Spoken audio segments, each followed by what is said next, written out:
지금 미국의 재무부가 장기 국채를 사들이겠다고 나섰다는 사실을 다들 알고 계실 겁니다. 근데 그 돈도 결국에는 만기가 짧은 국채에 대해서 새로 팔아가지고 마련하는 거다 보니까요.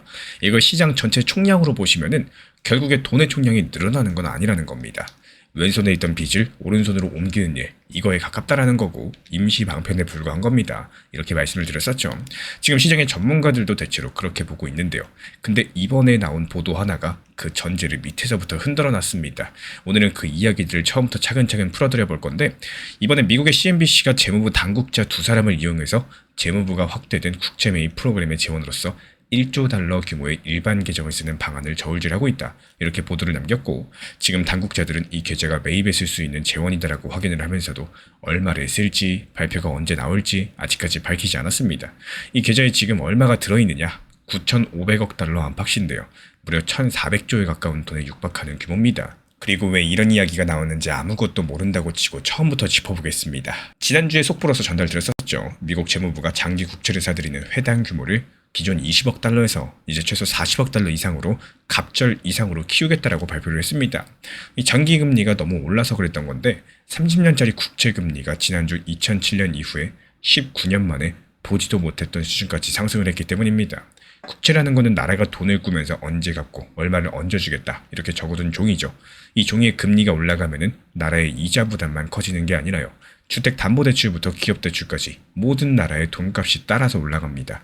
그래서 미국의 재무부가 직접 시장에 나가가지고 장기 국채를 미리 사들여서 이 금리를 최대한 눌러보겠다 하는 의지였던 거죠. 근데 발표의 약발이 오래가지 못했습니다. 발표 직후에 잠깐 일었었던 채권 강세는 금세 꺼져버렸고, 이 정도 자원으로 수십 년 만기 금리를 움직일 수 있겠냐, 이런 분석가들의 회의 속에서 매도세가 다시 이어졌습니다.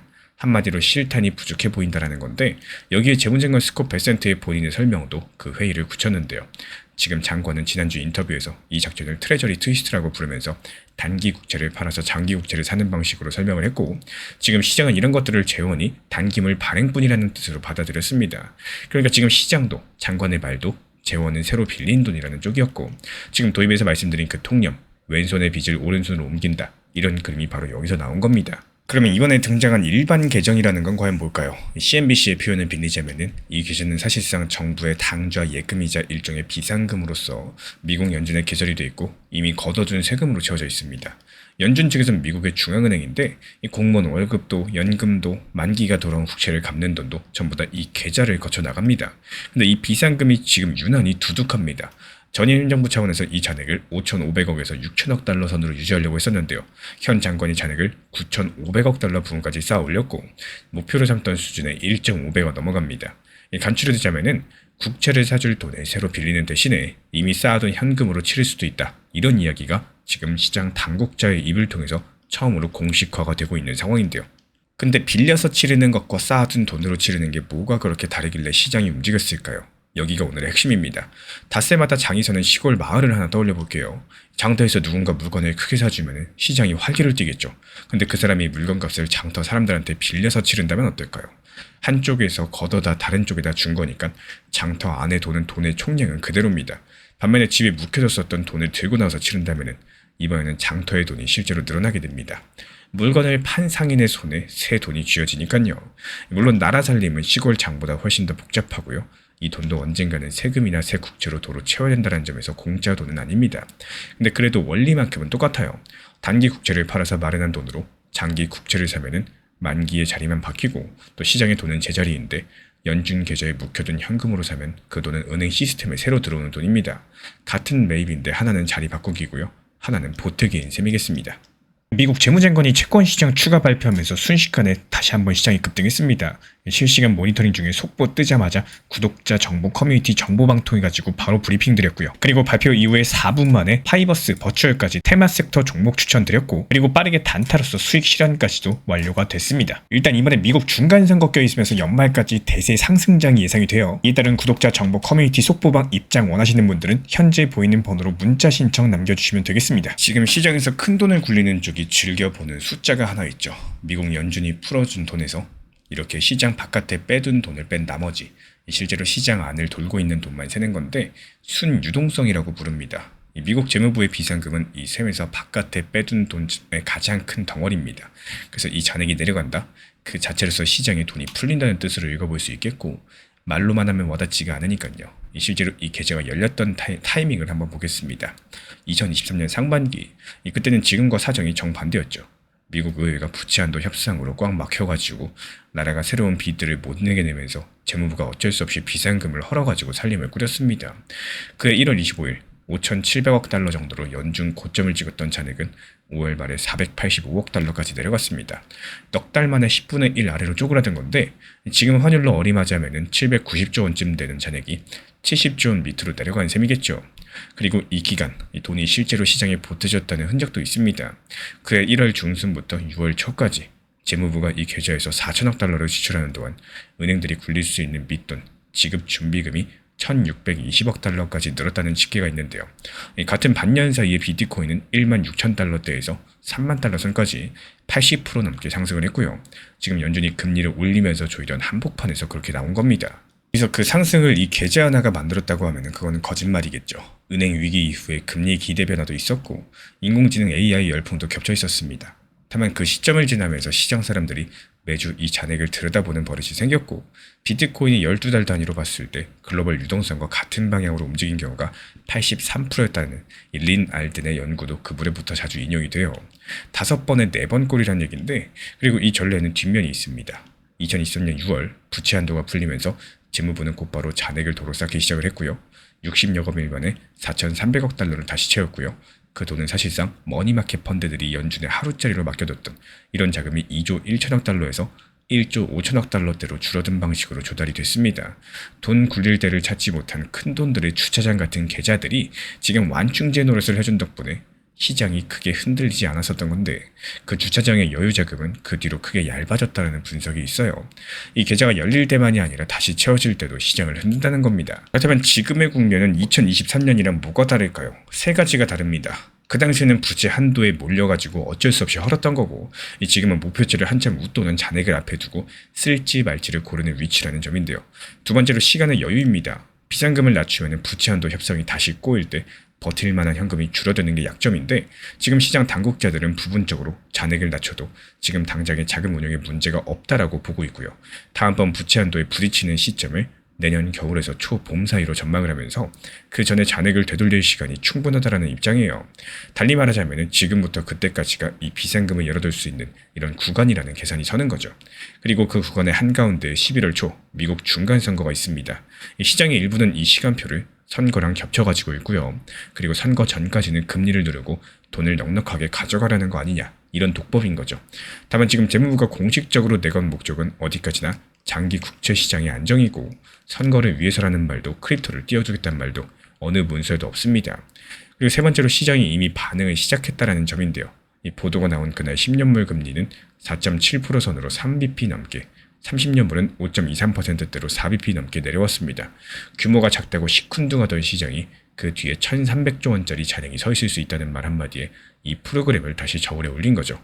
제가 이번 이슈를 중요하게 말씀드리는 이유는 지금 시장 전체의 돈 총량이 늘어나는 국면에서 여기서 오르는 순서는 각 자산의 사정이 정합니다. 그리고 먼저 반응해온 쪽은 대체로 큰 돈이 들어올 때 필요한 절차, 그릇을 미리 갖춰둔 자산이었습니다.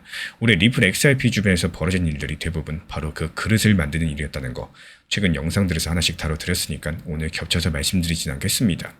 유동성이 방향성을 만들면 준비된 그릇이 그 방향을 먼저 받는다. 오늘 이야기가 XRP랑 만나는 지점은 딱 그 한 줄이고요. 여기서 다음 분기 자금 조달 계획이라거나 이 별도 공지에서 이 비상금을 얼마나 쓸지 숫자가 문서에 적히고 실제로 매주 공개되는 잔액이 내려가기 시작한다. 그럼 이 정책은 자리 바꾸기 정도가 아니라요, 시장에 직접적인 돈을 보태는 정책으로서 성격이 확정됩니다. 또 그런 경우에 내년 겨울에 재정립 국면이 오기 전까지는 위험자산의 우호적인 배경이 이어질 가능성이 높겠죠.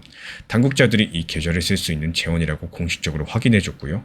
금리가 그날 바로 반응을 했다는 거, 지금 잔액이 목표치를 크게 웃돌아서 여러 개 실제한다는 거, 부채 한도 시기가 내년 겨울이기 때문에 재정립을 서두를 이유가 없다는 거, 결국에 미국의 재무부가 장기 국채를 사주는 돈의 후보로 새로 빌리는 돈이 아니라 1,300조 원 넘게 쌓아둔 비상금이 처음으로 공식 거론됐습니다.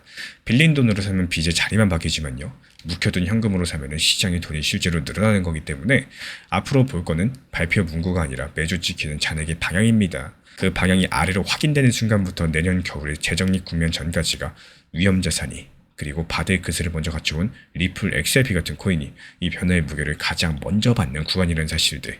그럼 마지막으로 한번 여쭤보겠습니다. 우리 구독자분들은 어느 쪽이신가요? 이 비상금이 실제로 열린다고 보시는지 아니면 검토라는 말로 끝난다고 보시는지 댓글로 남겨주시고 이 재무부가 얼마를 쓸지 숫자로 문서에 적는 날 그 숫자를 들고 다시 찾아뵙겠습니다. 지금부터 상당히 중요합니다. 이거 집중해서 들어주셔야 돼요. 지금 많은 분들께서 리플 XRP 급등 나오니까 어떻죠? 지금 매도해야 되나 아니면 더 보유해야 되나 이 두 가지에 대해서 망설이고 어떻게 될지 이 방법 자체를 모르고 고민하고 문의 주시는 분들이 정말 많아졌습니다. 근데 이 내용 자체가 제가 영상 통해서 매번 말씀을 드리고 있는 내용임에도 불구하고 이 문의를 주고 계신 분들이 많이 계세요. 그래서 다시 한번 강조를 드려보도록 하겠습니다. 먼저 첫 번째, 이 메인 비중에 대해서는요. 이 장기적으로 보면서도 일부 비중은 단기 고점 그리고 단기 저점에 대해서 잘 살려나갈 수 있는 원칙 매매 활용하셔라 말씀드려요. 여기서 만약에 나는 바쁘고 신경 쓰기 싫고 이 투자 심리 흔들리기 싫다 이런 분들의 공통점 자체가 궁금하고 답답해가지고 업비트 빗썸을 매일매일 거의 10분 5분 단위로 계속해서 보고 있는데 지금 사실상 팔기 아까워가지고 이게 바쁘고 신경 쓰기가 싫은 거지. 단기 고점에 목표가 걸어놓으세요. 그리고 단기 저점에 매수 타점 걸어놓는 거 이거 1분도 안 걸립니다. 쉽게 설명드리지만 이 리플 정보방에서도 이렇게 안내를 도움드리고 있는데요. 그래서 여기에 대해서 우리 구독자분들 정말 쉽게 리플 정보방 통해서 안내 도움드리고 있는 상황이죠. 실제로 리플 XRP의 순간적인 급등이 나온 순간 이 구간 전에 2,300원이라는 단기 고점에 대한 목표가를 미리미리 말씀을 드렸습니다. 기본적인 리플 XRP 차트 기술력 발표 여러가지 호재들 그리고 심리적인 고점 부근 구간에 이렇게 매도를 미리 걸어놓은 이유는요. 상승이라는 파도가 찾아오면 그 다음은 주춤할 거고 또 내려오는 이 하락 구간이라는 게 반드시 존재하고 있기 때문입니다. 그리고 이런 것들은 예상할 수가 있기 때문이에요. 8월 22일 어땠습니까? 2,300원 단기 고점에서 목표가 정확하게 실현하면서 보시는 것처럼 분할 매도에 성공을 했습니다. 그리고 여기서 추가적인 상승 구간이 나올 때마다 어땠죠? 다시 한번 또 매수 진입을 하게 되는 건데요. 2,300원 라인에서 팔고 나와가지고 다시 리플 XRP가 하락했었죠. 그때 2,100원에 미리미리 매수하셔라.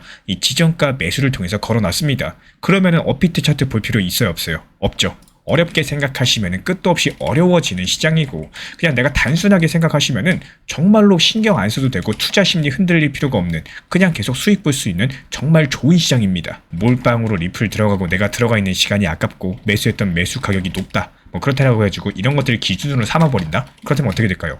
결국에 시장이 가져다 수 있는 기회 그리고 수익들에 대해서 놓치게 되는 경우가 많을 거고 이 지난번처럼 리플 XRP 4,850원 라인에서 저희가 매도하고 나왔던 것처럼 이렇게 여기서 기회를 놓치신 분들 아직도 이 고점 4,000원 위에서 매수 평단가 물려 계신 분들 정말 많죠. 이때 못 팔고 계속해서 쳐다만 보게 된다는 겁니다. 지금도 마찬가지예요. 최근에 1,400원 라인에서 매수 타점에 대해서 말씀드리고 이었던 리플이 지금 2,300원까지 상승했던 수치는 절대 작은 수치가 아닙니다. 그냥 단순하게 퍼센트로 계산해봐도 60% 이상의 수익을 단기간에 냈고요. 그리고 정확하게 고점 2,300원에 매도하셔라. 이거 도달하기 전에 미리 말씀을 드렸어요. 말 그대로 똑같은 시장이다라고 할지라도 누구는 계속해서 수익을 보고 있는데 누구는 4,000원대 물려가지고 계속해서 그냥 쳐다만 보는 이 투자자들 간의 빈부격차가 점점 더 심해지는 상황이라는 거죠. 실제로 8월 18일 미리 리플 XRP가 급등하기 전에 말씀드렸습니다. 이 1,420원 라인에 대한 리플 타점을 리플 정보방에서도 안내드렸었지만 결국에 얼마나 단기 저점에서 잘 매수 활용하고